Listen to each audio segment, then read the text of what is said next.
Hi, everybody. Welcome back to Punching Back with George Papadopoulos. I have an incredible guest on the show today. I know everyone out there has heard him or of him.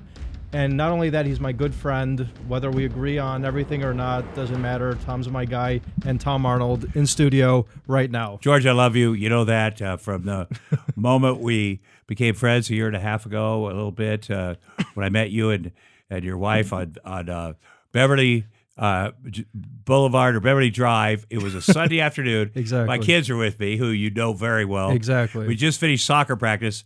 There's two people out there. And you said, I'm George Papadopoulos. This is my wife. We'd like to chat with you. And you just done the Mueller thing. You just had pled to that. It just come out of that. And so we ended up getting together. And instantly, I knew there's something. First of all, I felt for you because I thought you're in the middle of this Trump whirlwind. Anybody on any side of this, it's a crazy thing. It's crazy shit. You know, and you're a kid from Chicago that grew up, and you're not. You've done fantastic stuff with your career before the Trump stuff. When I hear the stuff that when I learned the stuff that you've done, business and stuff, and then to be on the Trump campaign and have somebody go, hey, who wants to be, I don't know what your title, but they sent you off and you're meeting the King of Egypt for Trump and you're over in the UK with these nefarious, I thought this is a boy that grew up in Chicago, and then they're putting him out there. And there's so many risky things that you've done. It was like landmines I was going around. Well, you're being spied on by but seriously, people are handing you $10,000 and say, do this. You're like, what? I mean, I'd be so scared if you were my son. Yeah. And then when I so you know the story better than probably 90, I do know it. It's amazing. I do know it because so many people, the things you just said, like they might understand maybe one concept, and they're like, "Wait a minute, that happened too. That happened. That happened." So even though this news cycle has been going on for 3 years now, right? People are still confused, and that's why it's so refreshing to actually hear that. I also was offended that they called you a coffee boy. That the Trump campaign that was weird at first. And then there was also these pictures. You're in the middle of it, and then all of a sudden you're traveling around Europe. You're actually doing the work. Yeah. And so, and people do that. They, they'll go, "Oh, this guy is nothing," and it turns out he is something. Now I see now the Trump campaign is all in with you, and Trump retweeted about your book, and so it's taken a turn for them saying, we don't know George Papadopoulos. He is nothing to, oh yeah, now we do. And he's amazing. You know, I was on Dan Abrams' show. Yeah, I like Dan. I like Dan's him really good. And you know what I always said, and I told you from the beginning, and I just try and say it out there. I just want the truth out there, and I never wanted to be anything partisan. Of course, the left immediately latched onto me in the beginning. Now the right does, but I just want this shit to come out there. Right, just I to clear believe my that. name. But I got stuck in this whirlwind, like you just explained, that is so much bigger than me, and it's just like, where is this going to affect like the future of this country? Well, I mean, you just keep going, man. You just got to keep. You don't going. let him, the bastards get you down, man. It doesn't. You just keep going, and then you got married, and I met your wife on day one. Do you call her Simona? What do we call her? Simona. Okay, Simona. And I call her because I have a very personal relationship with her, too, because of you guys. That's right. And I thought, oh, my gosh, wherever she's from a different country. She's in this, just got married. People are coming at the two of them. And you have a love story. Now, you may not remember that sometimes, but the way you guys got together, there's so much romance in it. And she was also there for you. Absolutely. When the FBI took you down. Like, she was the one person. And so... And also I just wanted to address the thing about your mom. What do you mean? Let's say something. What do you mean? What's happening? God bless her. But when your mom turns your wife into ice, that reminds me of every Midwestern. I'm from Iowa, I'm like, oh yeah, this is going on. And then there was this thing where when you were in prison, your wife and I hooked up. Who was there? Who was there before I went to prison? Who was there the day before? She. And you. Yeah. Oh, yeah. Of course I was. Exactly. I came to say goodbye to you. Exactly. And it was, and then I knew where you're going, and I knew, of course, I was there for you. You know, that's why. And I told, we did a thing with LA Magazine, right? We were Yeah. just like, and you know what I told them? They're like, oh, why do you want to like align with that? Isn't that bad for your branding? I said, I have no brand, And Tom's was there for me, and no matter what, he's always going to be my friend, and I don't give a shit about anything else. Well, the thing about you, George, is you never, because you do have a brand now. But you also, when they go, we hate talking about, he said, you've never said a negative thing. Other people do that. They go, oh, well, And I just want you back with Roseanne. That's all. That's a horrible. George, do you know what? Maybe that's imagine part of the when new you brand. and your wife fight, and then times 50. I was just sitting here for a little bit of that, and has she stabbed you yet? Because I'll tell you, I got stabbed, and that's coming, I think. But you guys, I mean, because we did the documentary. That's love. And so it is love. It is love. And, if there's not blood on the ground, that means there's nothing, right? And she's worked with some tough customers over in Europe, so you're the first gentleman she's ever met. That's the truth. Because she's always been men are getting credit for everything. These guys that she worked for, people are saying, oh, she's a Russian spy and everything. And some of her employers were nefarious individuals. They were. They were involved with, but it wasn't her. And I always had compassion for her because here she is. She's trying to make her way. And her dream is to be married in America and have a family. And all these people are coming at it. How hard it must be to not be a citizen and have all these people attacking you and threatening to send you back. But you guys, and I always said, you guys should be married because if you married other people, you'd ruin their lives. So, no.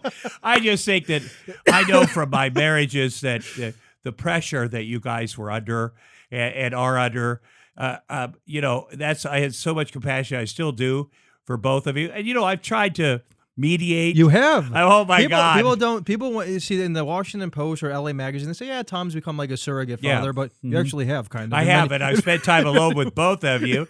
But you're always in my house, too, with my kids because they love you. Yeah. They love you. My kids are I love your kids, too. They're 6 and 4. And so we love them. And oh my God, they're amazing. They're What's the best going on? thing. I see. You know what? That every time I see you post a video of them, I get emotional because it's beautiful. How is it going with the family? It is. Well, it's going good. We had a custody thing. We went to court, and that worked out well. But there's been a lot of nonsense towards me, but I've got to spend so much time with the kids, and it's going well now. They're fun. They were at this condo in Westwood last night. They wanted to go swimming. It was cold, and the pool is on the roof. But we go up there, and there's nobody there because there's virus, thank God. And so, they just jump. They'll jump. They're just great kids, and they go to 2 different schools. And so a lot of driving on Sunset. But I was born. I always said I want to be a father. Well, it turns out I really did. And it's what I love, and I'm good at it. And, again, you've been in my house because I said I can't come out for an interview. I got the kids.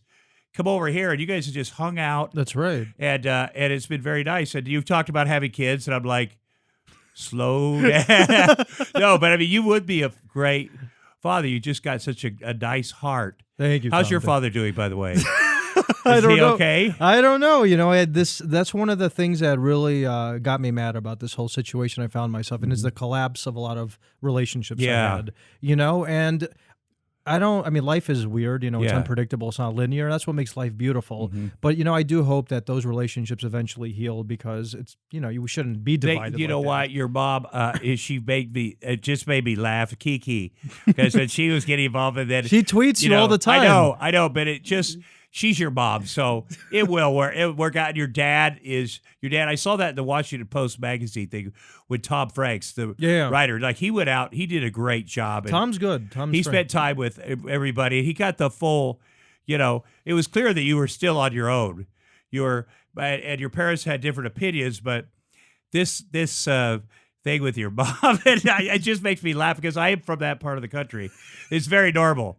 And you got the Jewish mother. Exactly. Can you imagine? I have the Greek mother. Yeah, I know. It's the same. There's no difference. No. I said to you early on. I said to Cece, you're gonna have to understand something. I think these Greek women are like Jewish women, the moms. So whatever, you just have to take a beat here because you just got to. That's her baby. That's her baby. He was in high school. He admired Barack Obama. Now he's in the middle of this other thing. He's always done good. He's always put himself out there. People have said, go over here to Israel or the Middle East and make this deal. And he's like, okay. And some of it's been very dangerous. This is before. It's like a real spy. Well, yeah, but it's because what's great is you'll go, okay, I'll do that. Like you'll walk into any situation, and you've making the most of your education, but you're like, I'm going forward. And look at you today. You have this successful podcast, and people, Thanks. You just keep going forward because I don't think you'd have a lot of resentments. You don't take on a lot of, you just have There's something that very simple about you way you live your life. You're like, oh, this is an opportunity. Okay, I'm going to go forward and do this, and sometimes that makes it hard with the relationship. But I think your relationship is rock solid. I'm looking around the room here. Yeah, I do. That's my guy. That's my guy. I do, man. I want to ask you. So we met and then we got right into this docuseries. I think we were. I don't know if we were filming. And I was filming the Hunt for the Trump tapes, the show I had for Vice. Exactly. Yeah, and so what happened with the tapes? Well, Michael Cohen obviously and I got together and made a bunch of tapes. You could hear him and see him, and for Jerry, the best thing was Jerry Falwell Jr. Now Jerry Falwell Jr. I'm not a fan of his because I think he's full of it, but everybody was trying to understand why did he suddenly support Trump? No, this is not and so Michael Cohen's like these pictures, and it's Jerry Falwell Jr., this pool boy, this nice, a pool attendant, and he has all these relationships, but I actually got the pictures, and so Michael Cohen said I'd presented him with these pictures. But why would Michael Cohen have pictures of this? Oh, because Jerry's wife gave them to him, and then this reporters found more pictures. Oh, you can look on the internet. It's a real deal, and it's not just the one pool guy. And by the way, people can have any different relationship they want. Some people have these open relationships, but don't be criticizing the LGBTQ community when you're having, this thing with this guy, that his buddy is having a thing with your wife, which I support. By the way, I got some good pictures of the wife, and but don't be full of it. And one of the guys is Mexican, so don't be talking about the wall over there. It's about him. It's about him because he runs a religious university. It's not about politics. It's about somebody who says, here's how I live my life, but I'm going to tell you to live it a different way. And so that was. Well, good. Something that that was interesting too about that. So that guy Shock, the congressman who just came out as gay. Oh yeah. So what'd you think about that? Is it kind of going on what you're saying here too? Well, I mean, George, from just life that there's a lot of people that are gay that live in the that live, and maybe some are afraid. And I don't want to bag on Republicans, but they're worse at it because. They have the log cabin Republicans, which are the gay. I spoke at one of their events in West Hollywood. It was pretty cool. Yeah, but now with this with Mike Pence and this administration, because they've had to go. Well, we're going to make our base these people over here, and some of those people are just rotten. Because I'll tell you, I know Donald Trump for 30 years. He didn't have anything against gay people. He was a Democrat. He was and he still doesn't have anything against gay people. Right. He doesn't. But I believe that. But then it comes off when and it's these policies. There's people around him, and there's getting less and less, as you can tell by this virus, the way it's handling. By the way, Ben Carson, have you ever met him? I used to work for him. Okay, let me tell you something, man. Did he operate on his own brain? Because he's the dumbest of all. I heard him talking about the virus. You think a genius doctor, because the truth is you can be a genius at one thing, but man, you worked for him. What the hell is going on with this virus, Tom? Well, give me some insights. It's bad, because give me some insights. I was at UCLA for 2 weeks with the influenza B virus just recently. I got out 2 weeks ago. Yeah, you were saying you were sick. And I let myself get run down. I forgot to get my flu shot. I was taking care of all this kid stuff, and it hit me, and then it turned to pneumonia, and then my organs all shut down.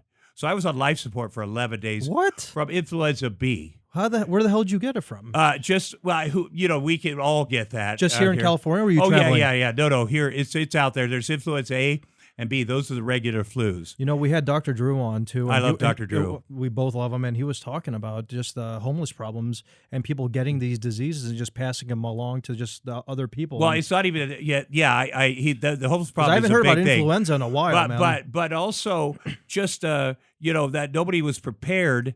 As they should have been, because Trump's a guy like, I want things to be great. Things are great. He's your dad. You're like, oh, don't worry, things are great. Don't worry, there's no influence. This doesn't exist. It's not coming here. Stock market. Let's keep it going. Well, it does exist. You got to prepare for it. But I'll tell you, they were at the lab at UCLA at the time. This is 3 weeks ago. It's different than the flu, and it's insidious. And there's probably a lot of people that have it. You may not have it. You may not even feel the side effects.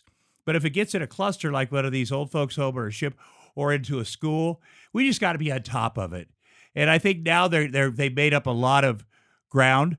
But I think Donald Trump just wishes for the best. Like, he isn't a guy that plans things out. He's transactional in the moment. When he heard about it, he's like, yeah, I heard in April. It goes like, he just wants everything to be okay, which I get. But you also got to prepare for this stuff, and because they're going to shut down a bunch of public events and flying, and and it's going to, they'll get it. We'll get it because we always do. We'll get the antidote in a year or whatever, because we always do here. We always do. We're the best of the best, and we got to remember that. The whole world, we're the shining light on the hill, America. That's right. And we have to remember that. And if you say, well, let's let the other people take care of themselves, that's not how it works. We are better than them. And you got to remember, the CDC and these other people, we want to at least work with the best people in China and Europe, because we are better. We will figure it out. And we need to remember that, and we need to be prepare ourselves and stock our government with these people so that the people don't get hurt. I agree. You brought up another thing besides that. You said you knew Donald Trump for 30 years. Yeah. All right. So here's what's always on my mind, right? There was no candidate or person running for president that was more Hollywood than Donald Trump. Yeah. All right? Right, exactly. All right. Or in the swamp. Well, Jesus. something. Yeah. Okay, like you said, he was almost like a Democrat running as a Republican. Yeah. He was pro, many liberal issues, like you just said, Yeah. right? And you knew him, and other people knew him. He's been Yeah. pictured with every celebrity you could possibly imagine, right? Right. What the hell happened the moment he decided to run? Why did everybody turn against him? Well, What do you think that was about? I think it was because of he made a sharp right turn. He was a Democrat. He's a registered Democrat before, and he said, "I'm gonna." And then because he thought, I think he's a guy that gets wounded, and he's a guy you feel sorry for, which is weird. That's why he gets away with a lot of stuff, because people feel sorry for him. He's the most powerful man in the world. Suck it up. He keeps complaining about the election that he won. So it's like, but I think that he's like, well, I'm going to go this way. And it was such a hard turn. Okay. And then he's trashy Hollywood. Hollywood's a million things. There's a million people. There's working people. There's you and your wife. There's all these people. I guess we're in Hollywood now, too. But also, he was on a reality show. And I have to tell you this. And you were on his show. No, I wasn't. I was Weren't you on asked The Apprentice? I was asked to do a show. No. You were never on The Apprentice? No. I got a big, nice offer to be on The Apprentice and then write scripts for NBC, because they loaded up. And I just couldn't figure out what the advantage was to be a Celebrity Apprentice, because if you won, then you would be Donald Trump's fake assistant. Like, there wasn't a big, you're already famous. And so I never did that. They were very kind, and there were many offers. But I think that when you're on a reality show like he was, it's not like being a movie star. And so even if the reality show is successful, there are different levels. And if you complain too much about, well, I don't get the respect, or I haven't won the Emmys, then people are like, well, yeah, because, the Hollywood's rough. And they do judge everybody. They judge me. They judge you. And so, but a reality show star, they're like, what? Are you even in? Like, it's. So I think that Donald Trump's a guy that always felt like he should have had things better, or at least that's the image that he plays. That's his character. Like, he got screwed. This guy never got screwed. This guy had the best freaking life in the world. If my dad gave us many millions of dollars to start our business, how happy would we? We wouldn't be doing this damn podcast, I'll tell you that. But that's what he's done, and there's a lot. The best though, it's not even him. It's his supporters like Jerry Falwell Jr. These people. Donald Trump. When I went with him to the Playboy Mansion. He'd done the Best Damn Sports Show, period. And I knew he was going to go over there, and I thought, that's very kind of him to do that. I'm going to go over there with him. I'm going to run over there. He's got this party tonight for his tequila, maybe. So I went there. He said, I want to introduce you to my girlfriend, Kara McDougal. And so we went over there and met her. She's Playmate. And his wife was there, and his daughter. They're all posing, Melania. And I was like, well, he got it working. Tom Arnold does not know how to work this, but he's got it working. And then to have the Stormy Daniels stuff, and then to have the far-right evangelicals, which these specific evangelicals, they're white evangelicals. So it's not like all, but them to go, yeah, he's our guy.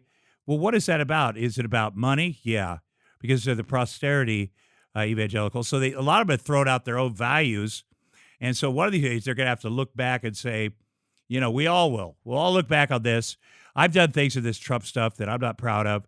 When it's over, and it can't be soon enough, we're going to look back and go, what were we doing? And, they elected a guy that just said, I'm going to blow up everything. Well, that really doesn't work, as we know now. But it's on the voter. It's on the people that did it. It's on America. This is a good time to look at all of our stuff and look where we are as a country. And then we come out of this better because we always do. We had a civil fucking war, man. We did. A civil war We did. in this country, and we came out better. They could have this diversive political bullshit. We could survive that. You were speaking of blowing up. What's going on with you and Mark Burnett? Well, Mark They've been Burnett, choking each last other- time I saw have him, you been choking each other lately. Well, he's as you know, Mark Burnett was the producer of The Apprentice and many other shows. That's why I always thought you were on The Apprentice, because he was the producer of. Well, he offered me they offered a lot, and I really thought about it because I'm like, I could use the money, I could use the $300,000 or whatever, but it just didn't quite work. With at that time too, it was towards the end. I wouldn't even do it when Arnold hosted it, and I love Arnold Schwarzenegger. So what happened with Arnold? He was a one season wonder. What the hell happened with Arnold? The show just it didn't have any juice. You're and then, terminated. Yeah, it was terminated. And but to be honest, when Trump was on the show, it was doing well. And then it wasn't doing as well, and they'd re-up it. And all those shows run their course. It's like marriage. It should last 4 years. And no, I'm kidding you. How many more years would you have of your marriage? 2. Oh my God, you'll be to hell. No, I love her, by the way. But you guys, it's a lot of it's illusions. And so, Arnold, let me give you an example. So, Mark Burnett. Yeah. There's the N-word tape. You hear about it. It's in the Mueller report. I talked about it because the executive producer of Trump's version of The Apprentice is a buddy of mine. His brother was my clip producer on the Best Damn Sports Show. Man, these sports guys put together some clip packages. So Trump starts running, and I'm like, oh my God, that's not the guy I remember, and he's changed so much. And so I talked about one of these clip packages of him. There have a me too, and they're awful. I'll never be elected to anything. Wait, is this the Best Damn Sports Show? Yeah, we would make clip packages because we do stuff off camera. We for instance, when in football in the NFL, the linemen, they were mic'd up for a while. The stuff when they're hitting each other and on top of each other, a million N-words, a million horrible things, and they were going to try to play it on Fox Sports on the football, and they're like, no, but no one will ever watch our network again. So people say stuff. So I talked about this stuff, and it became a thing. And if you read the stuff from Mueller that was just released from, what was his name, Rick Gates, he talked about what I started talking about, they became freaked because they knew it was real. Now, I don't think one N-word is going to, no. But I said, well, let's see. Let me go into your vault there, Mark Burnett, and reconstruct it because I know what shows. I'll take the footage. So then my friend doesn't have to give me this thing, and he's scared for his family. So it went back and forth, and then Donald Trump got elected on November 8th or whatever, 2016. And then so I saw Mark Burnett at Arnold's Christmas party the next month in December. We're going to talk about Arnold soon, yeah. Trust me. So I said to Mark, well, what's the deal? You got to give me that tape. And he goes, Trump wants it too. I'm not giving it to either of you. And he's going to be, I promise you, he's going to be presidential. He's going to turn the corner. This is probably December 16th, 2016. And by the way, he pulls out his phone and goes, this is my son. He's a ring bearer of Trump's wedding. So he goes, I got things. So I thought, I went back and forth with Arnold's a conservative too. And he had guys like Clint Eastwood. All the guys were there. And I had, went back and forth. It got heated just in general. And I love Arnold. With Arnold? No, but with people close to him, his nephew, people that were close to me before. And then I left. And what happened is when I left, that there had been an accident at the valet up to Arnold's house. So taking cars a while to get there. And that's why I looked behind me and Clint Eastwood was there. And I'm like, oh, Lord, what's he going to say? And he's like, Tom, Trump is a bonehead. But let me tell you something. The worst part about running for mayor, if you get elected, then you got to be mayor. It's a pain in the ass. Like the job, but he's, Clint Eastwood is a full on, he's a supporter. He just was. Is it true that he endorsed Bloomberg, or was that bullshit? I have no idea. Did he? Remember there was that big resort that Clint Eastwood went out and endorsed Bloomberg or something? Oh yeah. I mean, so do you think? Speaking of like conservatives, Bloomberg did not last. That he was creepy. Warren just destroyed it. That's what I miss about her being in the campaign. But because she's talking awesome. I thought that Warren was going to be the nominee. I don't know what the hell happened to her. She has a lot of people that support her, and I think we just decided we got to go in the middle. We're gonna have to elect Joe Biden. But there is no so what do you think about Joe's dementia, though? Come on. Well, I mean, what do you think about Trump's dementia? I mean, here's two guys. Here's two guys that don't make any sense. If you heard Trump's speeches, he starts. There are words he lands on like me, and I say they're in a teleprompter or whatever, and he's like trying to pronounce words. Like I had that trouble too, and he's slurring his words, and he's riffing, and then he goes off in the most inappropriate thing. Like at the CDC the other day, he's like explaining that his uncle was MIT, was a scientist, so he's kind of got a lot of knowledge, and it just is the two of them. I to say that Joe Biden has dementia, that's a real thing. That's a real diagnosis. He has always had issues with wrong words and stuff, and I wonder how much could in a perfect world we aren't elected 70-some-year-old men, right?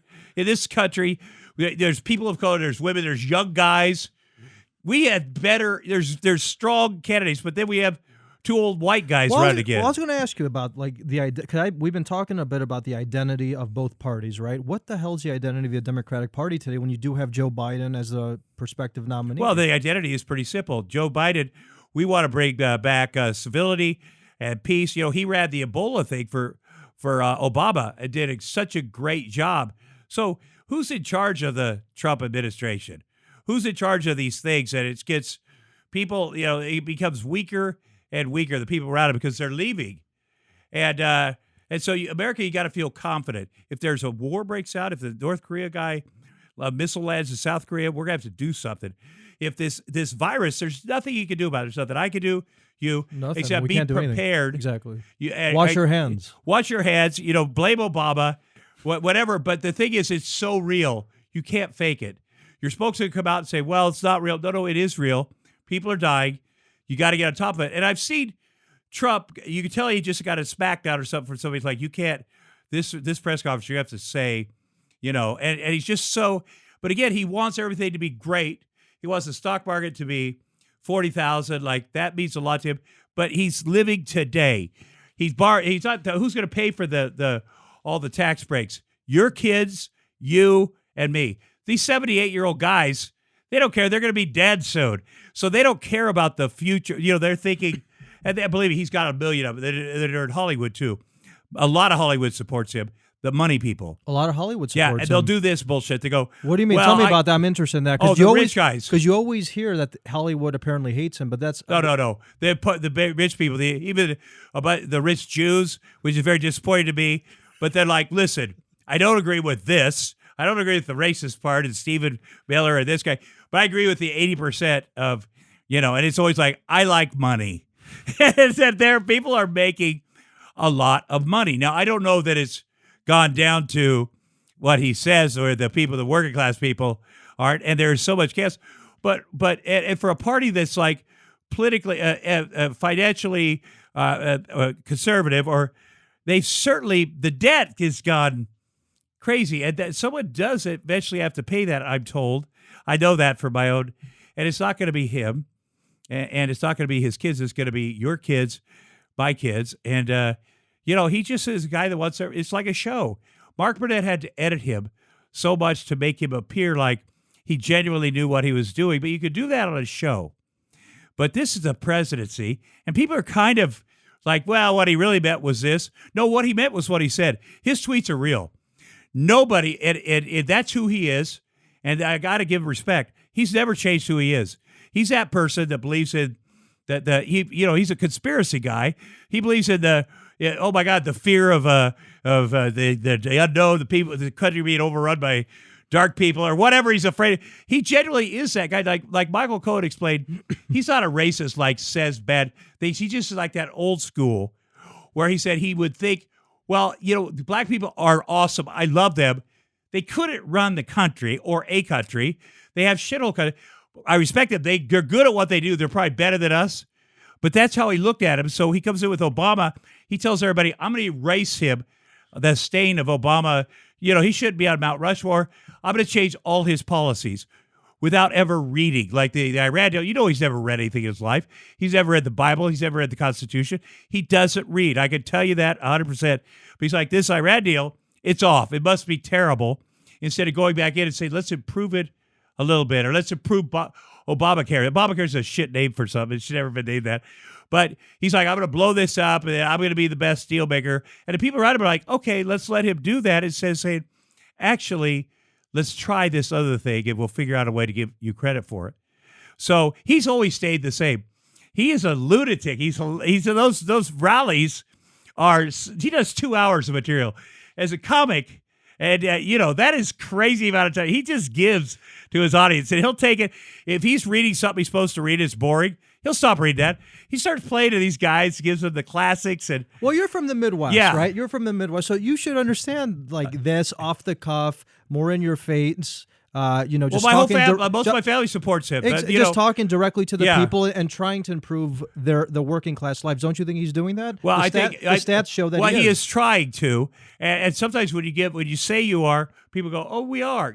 That's how things go. He is helping. But I think what happened, I can speak for Iowa, for Southeast Iowa. You can. And the people, there's a certain. This could be hard. This could be hard to hear, but in America, there's a certain bunch of white people that think as long as I know that I'm always better than the best black person, and they're racist, and they're around, and you see them, not as much as the old days, but there's a group of people, and so they see Trump, and they're like, oh my God, that guy is the king. He will, we're going to be with him, and that will prove this. Now, I'll tell you who gets screwed over is white people. What do you mean?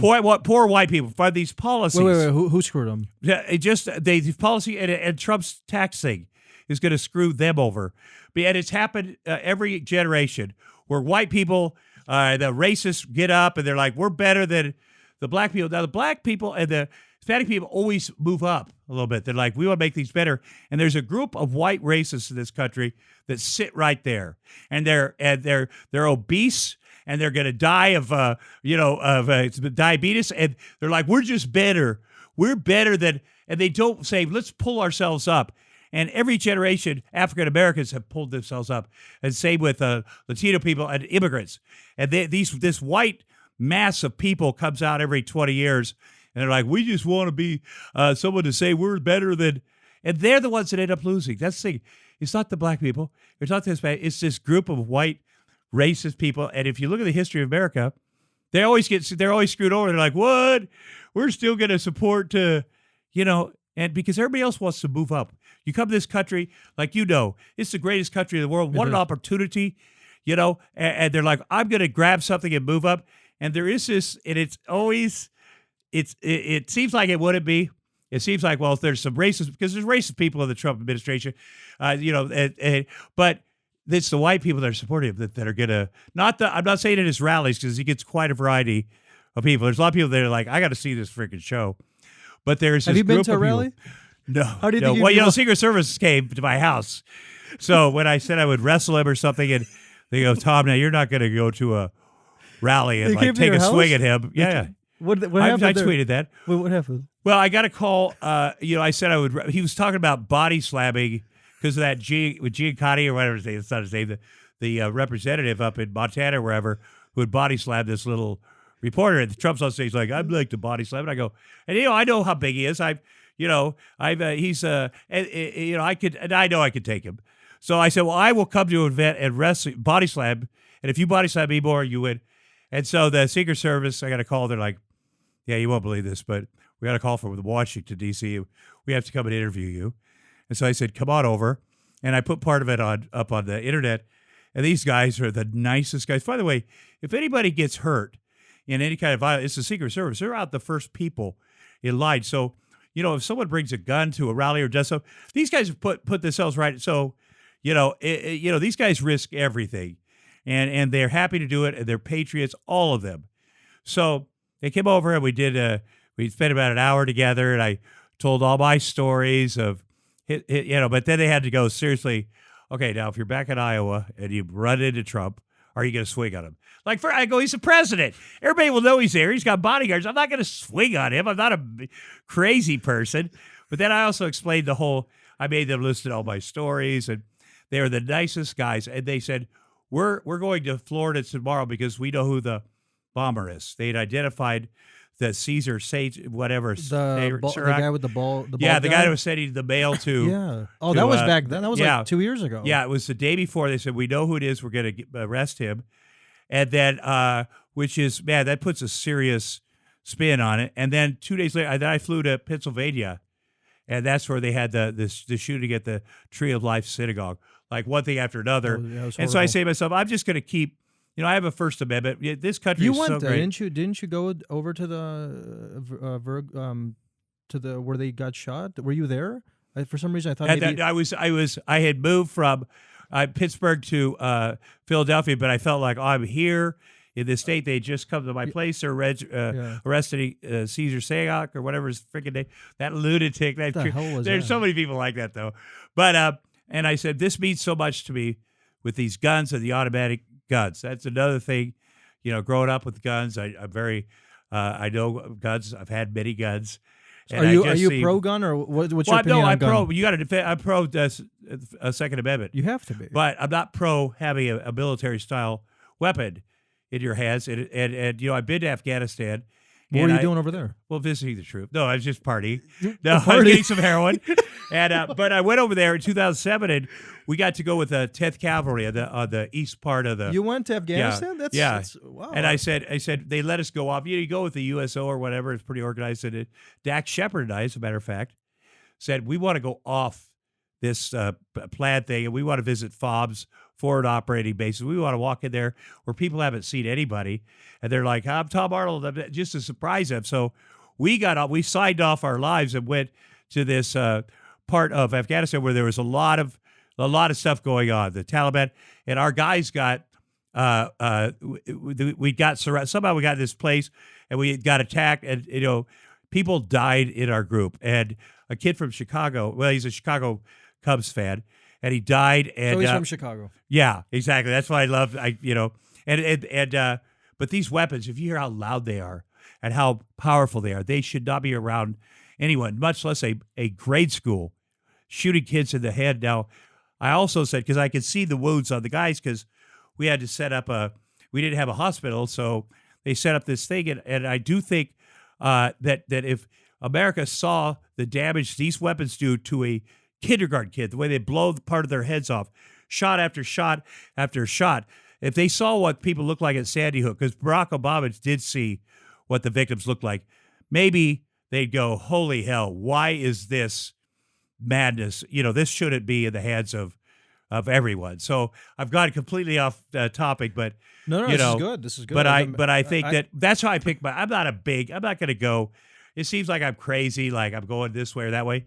Again, I grew up in Iowa. You had the right to defend yourself, but know how to use your damn gun. Well, that's what I was going to say, because you grew up in the Midwest. You're from Iowa, but you're Hollywood too. So right now, it seems America is so polarized, right? It seems it seems like they are, and I wonder if it's Twitter. Is there a middle ground that somebody like you can bring America to? Somebody like me can't, because it's like somebody like you, because they're. But when I talk to people, who can then? Who can? Well, I think it's going to take an election, and you're going to see women. What happened in the 2018 midterms is women went, hell with this, and 100 more women got elected or whatever, and that's why we won the midterms, because women. See, men, we'll always make deals. We're like, listen, Trump is, he should be impeached and removed, but you know what? Let's make this deal, because men always in the history of time make deals. So that's how we end up in these wars. Women who give birth to children at some point go, fuck that. That's over. I'm not going to be a part. No. But men will keep. And so when women take over and go, hey, you, that's not right. That's inappropriate.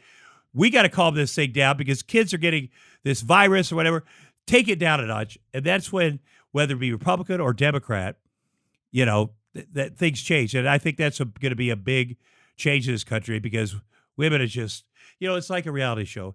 If you see every day, Donald Trump's on it every day, 7 days a week.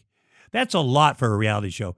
When he's on once a week for 24 weeks a year, is special, but he's on every goddamn day, and it's just so much of him that people are like, wah! And so I think his show has run its course. He's done well. I think that perhaps. So you do think he's done well? I think no. You know what I mean. But he could take that to the bank. He could go, and I want him, and I assume he's probably still going to resign because I think if the heat's going to build up. Come on. Oh, just wait and see. Come on, man. Well, this one thing. Hey, listen, the guy filed for bankruptcy 5 times. He resigned. He said, he's smart. He's like, this is not going to be a winner. I'm not going to be part of a loser. I'm out. Just consider that. And he could go, in 4 years, I did more than any president in the history of the country. In 8 years or 16 years or how much FDR was the president, 13 years or whatever. I've done all this. I don't want to have to take this anymore. I'm going to go back to Trump Tower and live my life. And I need to be pardoned from all the crimes too, Mike Pence. So I think that's what's going to happen. Check this out. So our viewers had two very interesting questions that they wanted me to make sure I asked you. We got two more for you. One's obviously about Roseanne, as you probably predicted. Well, actually, you will. And the second one's on 2020. But first, let's get to Roseanne. Right? I need your answer on this one. So what do you think of what happened to her with the show? Do you think she's a racist? Since we did talk about racism today, what was it like being married to her? And did she have to pay you alimony? Well, one, you got to understand, George Papadopoulos. We're in my kitchen. We're doing something. The kids are there, and he's like, I dream that you and Roseanne will get back together. That's just, it's such a big part of my childhood. I go, are you out of your goddamn mind? Like, there's a reason, divorce. I'm a dreamer, man. Yeah, I know, but that dream is just, but I hear you. Now, the questions about Roseanne, what were the questions again? So what happened with her show? I don't know. Here's what I think happened, what I know happened. What the hell was that? She gets the new show. Which was doing incredible, going by the way. Great. It was going great. Even better than number one. Yeah. And I'll tell you, but the ABC, it's on them too, ABC Disney. They should have looked at her tweets before that because she's does a lot of these QAnon stuff and nonsense. And so she's tweeting some. She had John McCain arrested for being a war criminal. She wrote letters to every member of Congress saying that. Like, she said the Boston bomber was a false flag. This is before the show started. So here's what I would have done. So it starts, and she's itching to. She puts out a couple tweets that are like, you got to calm down. And then eventually the season ended very successfully. They're coming back for season 2. It's the weekend before the writers come back. They come back on a Tuesday. I know her very well. She's like, I've told the Trump people it's going to be all about Trump. And then I've told ABC we're going to be middle. We're not going to be political. Wait, so you were in touch with her while I was in touch with my stepdaughter and people around her. Plus, you could just see it. You could see it coming. And then she did something about Chelsea Clinton. A nasty one I wrote to. I said, you got to apologize for that. You go for the mom, but you can't be doing the daughter. Just that weekend, I could tell she was escalating because she took the show down intentionally, whether she knows it or not, subconsciously. She's like, I can't please all the Trump people, and I can't please these guys. I'm gonna get super, and because I know her very well, or I did know her. I met her when I was 23. We ended up married years later. We spent a lot of time together. And she also needs to have a dude around her who will take her fucking phone and throw it in the goddamn river. Like, at one point, she's tweeting, and I tell Jenny, my former stepdaughter, what's her address? I'm going to go right over there and take her fucking phone and throw it there. That's what you do. You shut her down. You say to her, hey, listen, Donald Trump, he doesn't do his own tweets. So you got to have somebody hold your phone here. She'd go, okay. Or you have a server that your tweets go to the server before they go up on the internet. And so you can edit her. Because you got to protect her. That's the thing. Get a bunch of people around her, take her fucking Wi-Fi away, because that show's worth $1 billion. And she wanted to quit the Roseanne show every day, season 1, season 2. I get in the car, she's like, I'm quitting. What should I? Why'd she want to quit? What was it? They aren't respecting me. I don't always listen to me. But there's a guy named Tom Warner, who was the executive producer of the show. And now he owns the Boston Red Sox and Liverpool football team. He's a very wealthy guy. And we went up to his office because she was going to quit. And he's like, tell me why I should stay on this show. Nobody's respecting me. He goes, well, I'll give you 100 million reasons why. Because he just syndicated it. And I did look at Roseanne and I looked at each other like, she was so, and then she was like, yeah, that is true. So there's a time and a place, and but I do feel bad for her. I think she has mental illness. Why? Why? Well, I mean, because I've talked, it seems like it. I've spoke to her family, and I think that, I mean, who knows? She's done things that no one has ever done in this country. The way that show was so amazing. I got to work on it 6 years, and it was all her voice. And when I came into the show to be the executive producer, I just knew they were changing. They weren't respecting her, which is true. And, being from the Midwest, I'd worked at a meatpacking plant on the kill floor right before I met her for 3 years. That's why I saved my money. And so she liked me because I would be like, hey, listen, fuckhead, it's her show, which it was. And it was her voice. And these Hollywood guys, the first season, are trying to take that away from her. She didn't even get created by credit on the fucking Roseanne show. And it was about her family and the way it was. There's a little bit of Tom Arnold and Iowa. But, that's her show. So all I didn't know much about the how you do things, but I knew that was wrong. And there's a bunch of men that are like, no, we're going to change this. And she was distressed. And I eventually learned to use finesse and work with people like that. But at first I'm like, listen, fuckhead, it's her show. I'm going to throw you out that goddamn window if you fuck with her anymore. And she liked that because nobody. You took care of her. Yeah. And so, but the show did amazing things. And then that ran its course. So people don't realize that show got canceled too. Now, John Goodman left. After I left, of course, I want to think this. It was better when I was there. But again, shows have a run. That was 6 years. That's a good run for a sitcom. And they didn't have to think of new stuff. And after I left, she said, I'm going to start directing. I'm going to show people it's my show, which is insane. And then John Goodman left. And then they had to wrap it up at the end because the show basically got canceled. People don't remember that. So when it came back, it was an incredible story that show, the new show, was the #1 show in America. It says a lot about the Trump people, and it says a lot about the quality of work of Roseanne and the actors that she was working with and the writers. So you had this thing, and I was like, oh, yeah, she's going to fuck this up. But you can't feel sorry for her because she's done it. You just can't force. She just probably didn't want to do it. And I don't know what's going on with her. I know Jake, my stepson, my former stepson, films her. So when you see one of these clips of her on the internet where you're like, oh, that's crazy, her son is filming her, and she knows that's going up. So, I don't know. I wish her the best.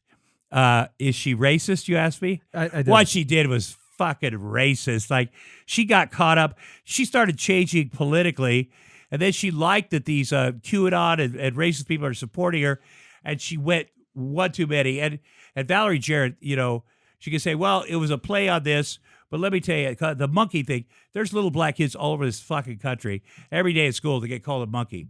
And if a rich white woman, successful in this country, especially Jewish, can't just go, I'm going to own that, that was okay. And if you're like, well, first she apologized, by the way. She did apologize. Then she took it back. She's like, actually, I shouldn't have apologized. But Valerie Jarrett, of course, she's a Democrat. She worked with, but it's about the kids in this country. This monkey thing is fucking unacceptable. You know that. We're Jews. What the fuck are you doing?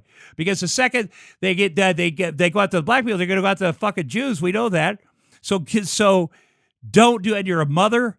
And so she deserved trouble for that. She did it intentionally. She got out over her skis. And there would have been a way to, she had done a few things before that too. It's not like out of the blue, and it's not right.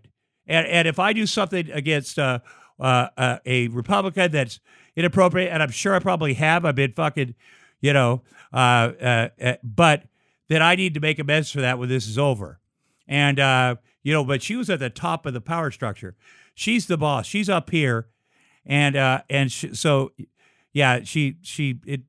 don't think she wanted the show to continue. So but you said the money guys are Trump supporters, right? A lot of them, big money guys, the big producers, and that's why I can tell they're very uncomfortable with me.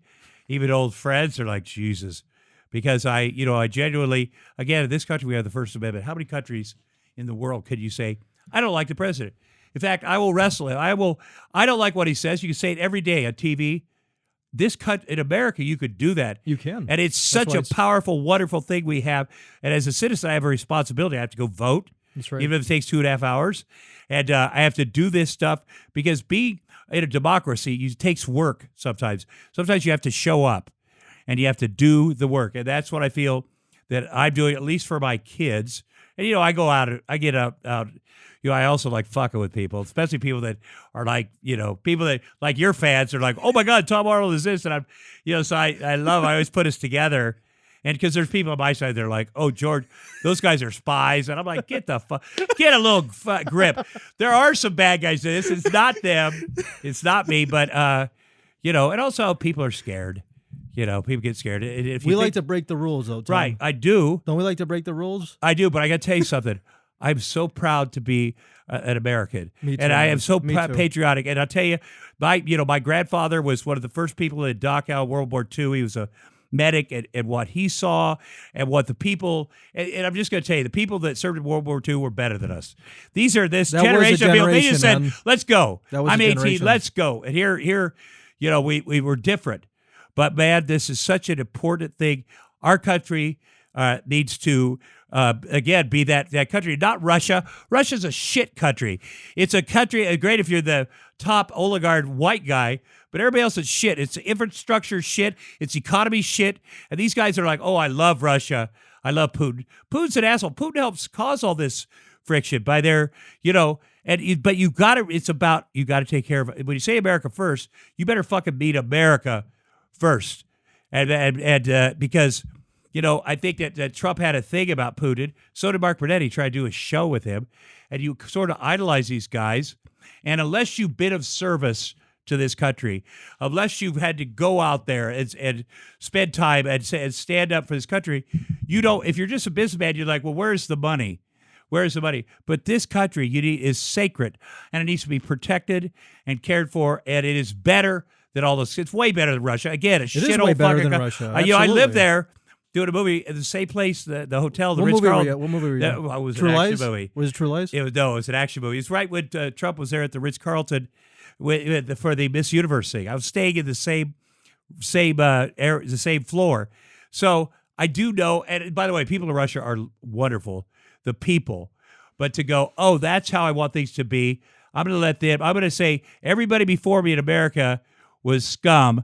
I'm taking up, and then, but I think we'll get, I think this virus, if there's any good thing about it, it's like people are like, whoa, shit, we got to get our A game here. We've got to pull together. This is a real thing. People are dying. Maybe this virus will help get rid of Trump. But this virus is real, and people need to step up.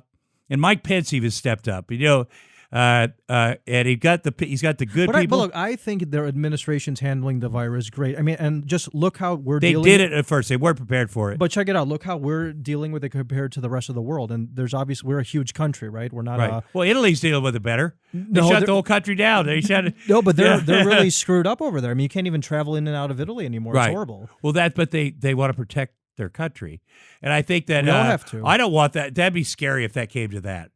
It's already people are scared up. But you just get the facts out there. Let everybody test for it. So I mean, everybody. We had 500 testing kits. There was this big 320 million people here. Let everybody test for it. Then they go, I don't have it. He does. Yeah. And it seems like a thing that gets into clusters where there's people, the most vulnerable, the old people, which is sad. But let's see what the facts are. How many people have it? And then we deal with the facts. We beat fucking Hitler and fucking Tojo, whatever his name was. World War II, we were fighting 2 fucking wars, and we did that. We could do this virus together. I got you on that one. Yeah. Got one more question for you, Tom. 2020, who do you got? Who are you supporting? Joe Biden. I'll support any Democrat. Why not? Why not Bernie? Oh no, Bernie's not. Bernie. Why not? Because Bernie doesn't get along with people. First of all, he's a socialist Democrat. I don't like the word. Come on. No, he gets people in a room though. Biden gets 5 people in a room and a couple of donors. But no, it's just changing now. But they're not the perfect. We had all these great female candidates and people. We had great candidates, and it whittled down to this. But I have to say the Democrats at least whittled it down. They at least had primaries. Joe Walsh, who I've gotten to know, is a Republican. He used to be part of the Tea Party. But he cares about this country. He didn't even get be in a primary with Trump. I guess he did California, but it was just like, Trump's our guy. You guys don't count. And so, but I think 2020, anybody, I would vote for Bernie, But the thing about socialist Democrats, they don't compromise. They're like, it has to be like this. And that's not going to work in this country right now. Because I don't know how this Medicare for all, I don't know how that lines up. Not that I'm the smartest guy in the world. I think everybody should be covered, the 17 million people. And I think if you have a pre-existing condition, which every human probably does, we should show compassion, take care of it. I don't think poor people should go bankrupt all the time. But he look at his history in the Senate. Bernie doesn't get along with anybody. He's not like, hey, buddy, we got to make this deal. He hasn't done shit in the Senate. I know he's got a lot of supporters. You know, some of them are Russian bots. But you need someone that's going to bring the fucking country together. He just had a goddamn heart attack. It's not Bernie Sanders. You know, he's already like, it's a plot against me. It's the establishment or whatever. That sounds like Trump. Everything's a plot against him, too. Jesus. They are meant for each other. They should run together. And so I'm going to support Joe Biden right now, or whoever makes it, whatever Democrat. I want to change. And they better be a person that's going to bring people together. And they better not be punitive. They better say, hey, here's the deal. We're going to get everything under control. We're going to start over. Because that's, you know, when you put Trump in, Donald Trump wasn't a politician. He shouldn't have been. How did he get fucking elected over those 17 really legitimate candidates, Republicans? Like, it's on America. It's on America. They put this yahoo for the reality show. Well, all he has to do is go, I was a yahoo for a reality show, and you may be the freaking most powerful man in the world. It's on you, people. And that's the truth. So, but we need to change it up a little bit. It's America. That's why America is the greatest country in the world. It is the greatest country in the fucking world. Anything. Yeah, it's way better than, it is. It is. And we need to remember that. The person on top used to go, I am the president of the greatest country in the world. Look at the history that we've done. It is. You got to read our fucking history, too. He agrees with that. And if you agree with me politically, you're more conservative, whatever, that's the way we do that. And we go at it. But then in the end, we're like fucking brothers and sisters. And so anyway, that's how it's going to be, George. Tom, I love you. You know Thank that. you, buddy. Thanks for coming on. I appreciate you, man. Thanks for coming on. You're the best. You know I love you. You know, you and your wife are... Anyway, welcome in my home anytime. Thank you. Speaking of that, so here's what we're planning on doing, right? So I don't know if she left or not, but if she didn't, did she leave? Did she? Okay, well, okay. So let's give her a shout out. Yeah. So, but what we had in mind was we wanted to do like a casual Fridays with Fleckas, if you're cool with that. Yes.